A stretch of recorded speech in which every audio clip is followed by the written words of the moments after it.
বিনামূলীয়া নামভৰ্তিৰ বাবে সকলো ছাত্ৰ ছাত্ৰী বিনামূলীয়া নামভৰ্তিৰ বাবে সকলো ছাত্ৰ ছাত্ৰী ওলাই আহক। ছাত্ৰ সমাজ জাগিছে।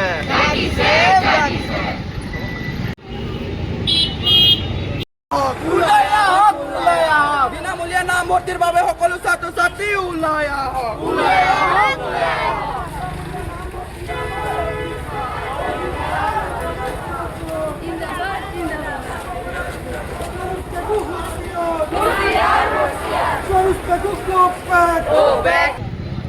প্ৰথমে এছএফআই মৰিয়নি আঞ্চলিক সমিতিয়ে সকলোলৈ ৰক্তিম অভিনন্দন জ্ঞাপন কৰিছোঁ। আজি আমাৰ প্ৰটেষ্টৰ ৩ নম্বৰ প্ৰটেষ্ট আমি প্ৰটেষ্ট যোৱা 12 তাৰিখে কৰিলোঁ, 17 তাৰিখে কৰিলোঁ আৰু 17 তাৰিখে কৰাৰ পাছত আজি আমি 20 তাৰিখে আকৌ প্ৰটেষ্ট কৰিবলৈ বাধ্যত পৰিছোঁ। আৰু বাধ্যত এইকাৰণে পৰিছোঁ যে আমি দুটা প্ৰটেষ্ট শেহতীয়াকৈ কৰাৰ পাছতো আমাৰ শিক্ষামন্ত্ৰীয়ে হয়তো আমাক দেখা নাই বা আমাৰ DHE আমাক দেখা নাই। আমাক লৈ শিক্ষামন্ত্ৰী তেওঁ, আমি যদি ছাত্ৰ ছাত্ৰী নাথাকোঁ, শিক্ষাৰ্থী নাথাকোঁ, তেন্তে তেওঁ কাৰ শিক্ষামন্ত্ৰী হৈ থাকিব তেওঁ।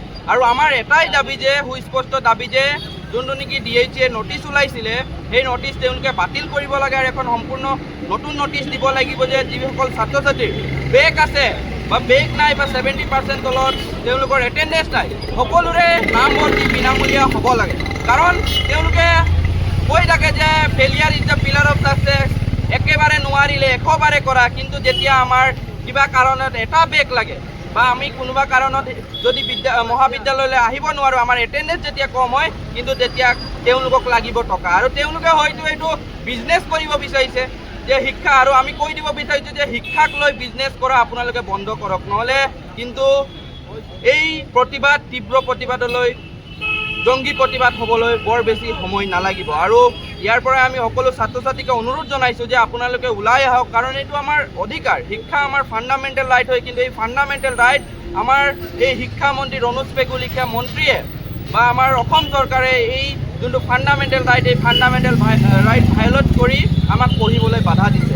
গতিকে ছাত্ৰ ছাত্ৰীৰ লগত হেতালি খেলা বন্ধ কৰক, তেওঁলোকে পলিটিক্স কৰক, বিজনেছ কৰক, কিন্তু শিক্ষাক লৈ আৰু শিক্ষাৰ্থীক লৈ যদি তেওঁলোকে বিজনেছ আৰু পলিটিক্স নকৰে। আৰু যদি তেওঁলোকে কৰিব বিচাৰিছে, কিন্তু তেওঁলোকে এবাৰ ভাবি লওক, যন্তৰ মন্তৰৰ প্ৰটেষ্ট চাই লওক বা অসমতে গুৱাহাটীতে হোৱা DHE ঘেৰাও প্ৰটেষ্ট তেওঁলোকে চাই লওক, তাৰ পাছতে তেওঁলোকে সঠিক সিদ্ধান্ত লওক। গতিকে ইয়াৰ মাধ্যমেৰে ইমানেই ক'ব বিচাৰিছোঁ যে ছাত্ৰ ছাত্ৰীক লৈ হেতালি খেলা বন্ধ কৰক, পলিটিক্স কৰা বন্ধ কৰক, বিজনেছ কৰা বন্ধ কৰক, আৰু আমাক সম্পূৰ্ণ বিনামূলীয়া নামভৰ্তি লাগিব। আপোনালোকে শ্বপিং মলৰ লেখীয়া 50% আমাক ৰেহাই দিলে নহ'ব। ধন্যবাদ।